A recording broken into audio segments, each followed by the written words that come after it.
Hi అండి. నేను మీ మాధవి. ఈరోజు మన వీడియోలో మా హోటల్ స్టైల్‌లో కారప్పొడండి. చూస్తున్నారు గదా! ఎంత బావుందో. ఇడ్లీ అయినా, దోస అయినా, వేడి వేడిగా రైస్‌లోకైనా ఈ కారప్పొడైతే మాత్రం చాలా అంటే చాలా బావుంటుందండి. కొంచెం నెయ్యి వేసుకొని గనక ఈ కారప్పొడితో ట్రై చేశారంటే మాత్రం చట్నీ గూడా అడగరండి. అంత బావుంటుంది. ఇలా ఇడ్లీ మీద నెయ్యి వేసేసుకొని హ్మ్.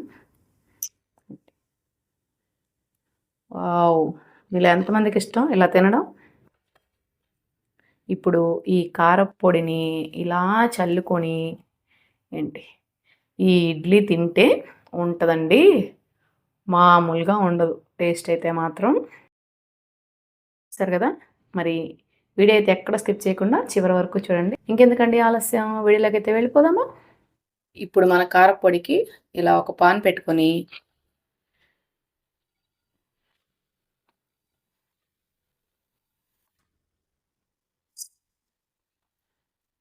ఒక 4 టేబుల్ స్పూన్లు కందిపప్పు వేసానండి. ఇందులోనే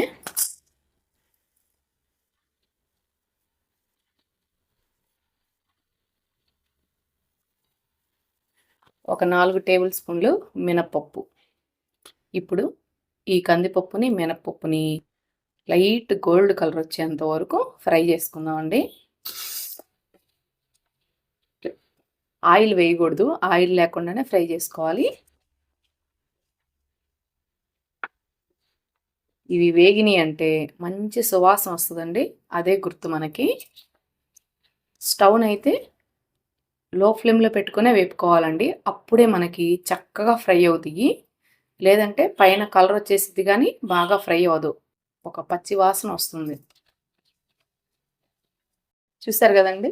మన మినపప్పు, కందిపప్పు అయితే మంచి గోల్డ్ కలర్ వచ్చిందండి. ఇప్పుడు ఇందులోకి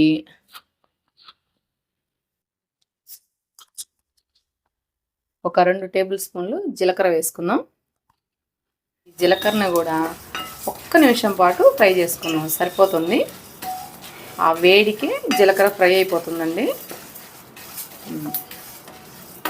ఇప్పుడైతే మన పప్పులన్నీ చక్కగా ఫ్రై అయినాయి. ఇప్పుడు దీన్ని తీసేసి పక్కన పెట్టుకుందాం. ఇప్పుడు ఇదే పాన్లోకి 1 టేబుల్ స్పూను ఆయిల్ వేసుకుందాం.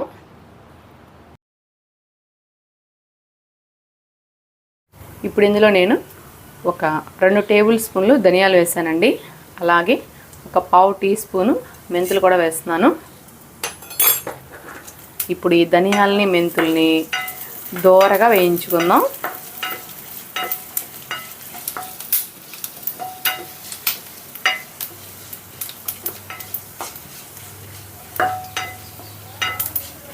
ఇప్పుడు మన ధనియాలు, మెంతులు అయితే దోరగా వేగినాయండి. ఇప్పుడు ఇందులోకి 1 కప్పు కరివేపాకండి. అంటే గట్టిగా ఒక పిడికెడు కరివేపాకు.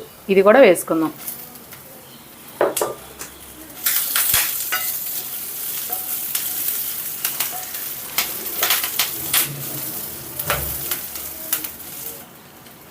ఇప్పుడు ఇందులోకి ఒక 50 గ్రాములు ఎండుమిర్చి అండి. ఇవైతే కొంచెం కారంగా ఉంటాయి. ఇప్పుడు వీటిని కూడా వేసుకుందాం.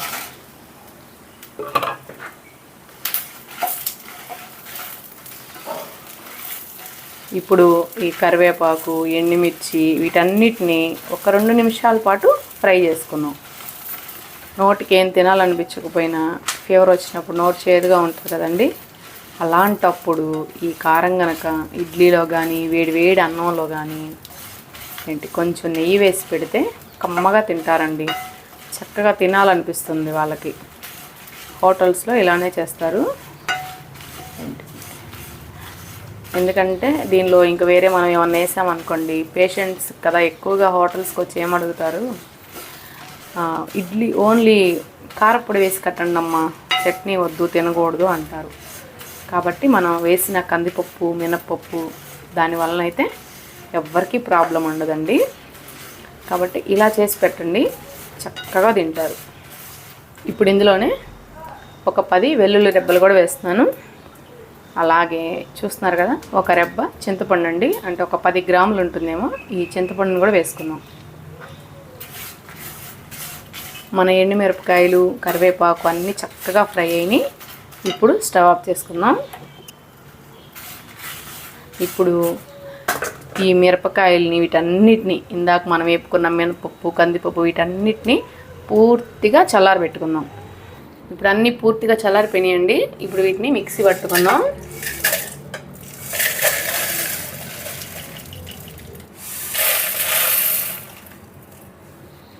ఇప్పుడు ఇందులోకి రుచికి తగినంత ఉప్పు,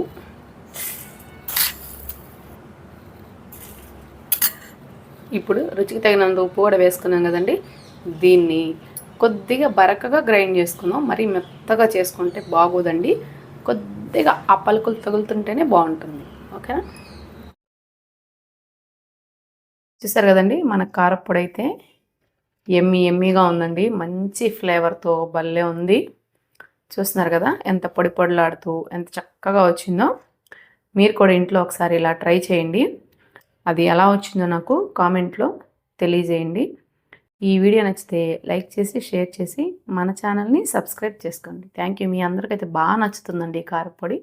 ఒక్కసారి నన్ను నమ్మి ట్రై చేయండి. చాలా అంటే చాలా బాగుంటుంది.